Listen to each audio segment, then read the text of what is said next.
Alors, ce qu'on va faire maintenant, c'est qu'on va aller chercher une image en couleur, une illustration, un clip art en couleur, avec pas trop de couleurs, mais jusqu'à présent, on a fait la vectorisation en noir et blanc, on va faire la vectorisation en couleur, et puis on remplacera les couleurs par éventuellement des motifs.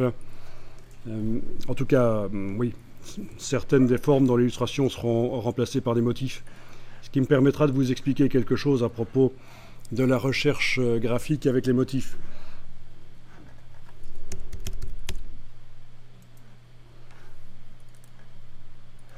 Donc, dans Google Images, je vais chercher un animal. On peut vectoriser en couleur des photos, bien sûr, mais c'est un peu plus compliqué. Il faut qu'elles soient ouvertes en même temps dans Photoshop pour que ça marche vraiment bien. Et on n'aura pas le temps de voir ça, donc on va directement aller vers des dessins de type clip art. Je vais éventuellement indiquer que je veux des images du domaine public en tapant public domaine.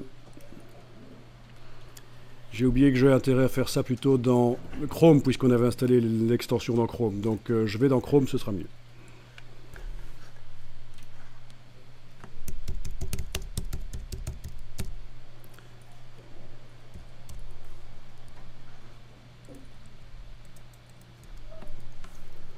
Voilà. Donc, j'ai pas précisé vraiment quel animal je veux. Outils, type, clip art. Bien. Donc on a des images. Je vais vous demander de choisir une image clip art qui montre des aplats. Donc pas trop de nuances comme celle-ci. Des aplats et pas trop de couleurs non plus.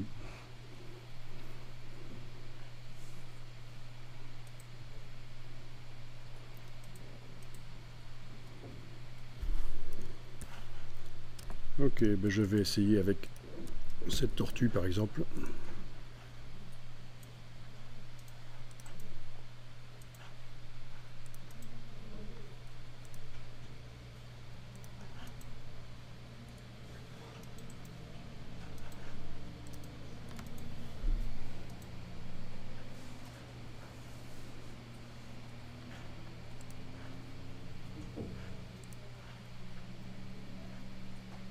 J'étais en train de regarder s'il ne s'agit pas d'une image SVG, mais à mon avis non.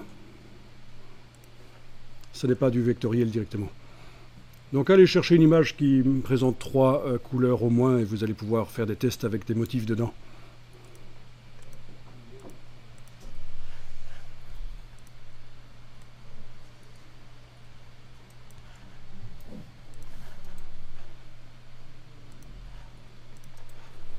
Vous l'importez donc dans Illustrator.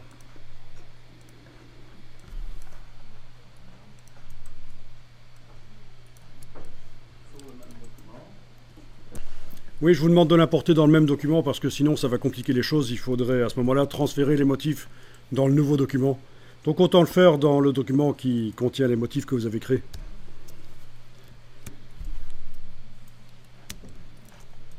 Bon, j'agrandis la zone de travail avec l'outil plan de travail, ce sera plus sympa.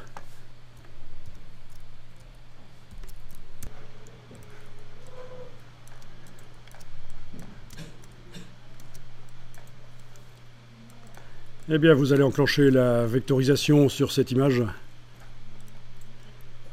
Donc clairement, c'est une image pixel. Si on zoome, on voit clairement les pixels.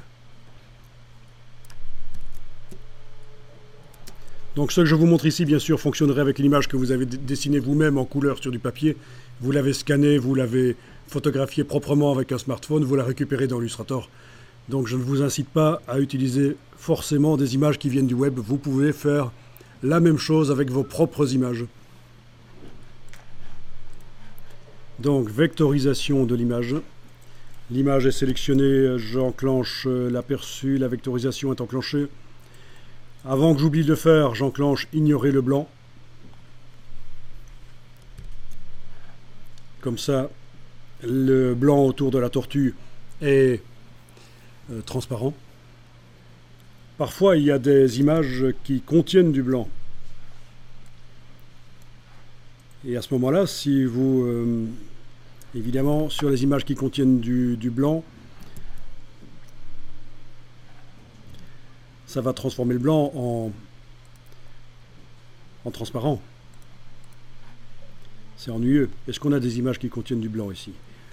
Oui, on a par exemple le flamand rose ici qui a des petites taches blanches.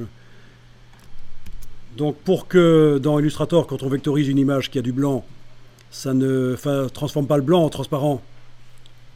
Par exemple sur cette vache immonde, tout ce qui est blanc, je ne veux pas le transformer en transparent. Il faudrait que dans Photoshop, avant de vectoriser dans Illustrator, dans Photoshop, je transforme les blancs en gris clair. À ce moment-là, l'option ignorer le blanc ne fonctionnerait pas sur le gris clair. Donc du gris très clair, presque blanc, dans Photoshop, sur l'image, et ça va préparer l'image dans ce cas-là. Mais bon, dans le cas de ma tortue, ici, il n'y a pas de problème. Elle n'a pas de blanc sur elle, je pense. Donc on passe évidemment en vectorisation couleur. Voilà. Quand on zoome, on va remarquer que c'est vectoriel maintenant. C'est net. Vous avez bien sûr la possibilité d'influencer le résultat, on l'a déjà vu, avec les curseurs. Le curseur, il n'y a pas de curseur seuil parce que c'est pas du noir et blanc. Par contre, vous avez le curseur tracé. Voilà, qui influence quand même pas mal le dessin, la vectorisation, angle aussi, bruit. Donc faut tester.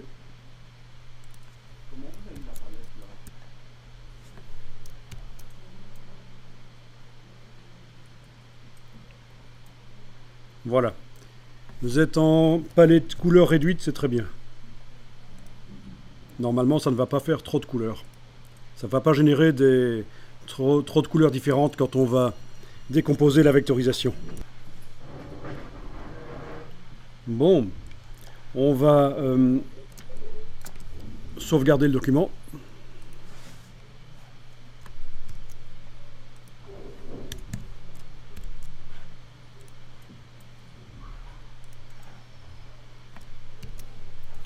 On va terminer la vectorisation, la transformer en vecteur pour pouvoir aller plus loin, pour pouvoir faire d'autres choses.